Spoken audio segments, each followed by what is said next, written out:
యుద్ధం అన్ని మార్చేస్తుందంటారు. అలాంటి భీకరమైన యుద్ధంలో ఉన్న ఇరాన్ ఇప్పుడు ఎలా ఉంది? దాదాపు 60 రోజులుగా ఇంటర్నెట్ కూడా కట్ చేయడంతో అసలు ఇక్కడ పరిస్థితులు ఎలా ఉన్నాయి? ఇరాన్ వాసుల లైఫ్ స్టైల్ ఇప్పుడు ఎలా ఉంది? ఇదే ప్రశ్న, సందేహం చాలా మందిలో కలుగుతోంది. ప్రస్తుతం సీజ్ ఫైర్తో దాడులు లేకపోయినా సరే ఇరాన్ వాసుల్లో భయం మాత్రం తొలగిపోలేదు. అంతేకాదు, ఏ రోజుకు ఆ రోజు బ్రతికిందే చాలనుకుంటున్నారు. యుద్ధంలో 60 రోజులు, బాహ్య ప్రపంచంతో సంబంధం లేకుండా ఇరాన్, ఇంటర్నెట్ కట్. ఇన్ని రోజులు ఇంటర్నెట్ కట్ చేసిన దేశం మరోటి లేదు. ప్రతిరోజు భయం మధ్యనే బతుకు. ఇరానియన్లు యుద్ధంలో జీవితం ఎలా ఉంటుందో చవి చూస్తున్నారు.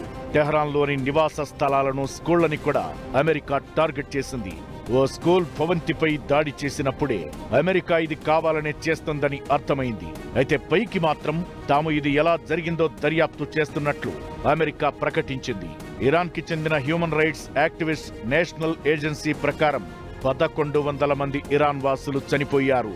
ఇక్కడ ప్రతిరోజు ఓ నెల రోజుల్లా భారంగా గడుస్తున్నట్లు చెబుతున్నారు. అసలు ఇరాన్లో పరిస్థితి ఎలా ఉందో తెలుసుకోవడానికి ఎవరైనా ఇతర దేశాల వారు ప్రయత్నిస్తున్నా వారికి వీసాలు ఇవ్వడం లేదు. ఇంటర్నెట్ బ్లాక్ చేయడంతో తలెత్తిన పరిస్థితి ఇది. ఇంటర్నెట్ లేకపోవడంతో ఇక్కడి జనం ఇతరులను కాంటాక్ట్ చేయలేకపోతున్నారు. ఫ్యామిలీ, ఫ్రెండ్స్ తో ఎలా టచ్ లో ఉండాలో తెలియక వర్చువల్ ప్రైవేట్ నెట్వర్క్లను ఆశ్రయిస్తున్నారు.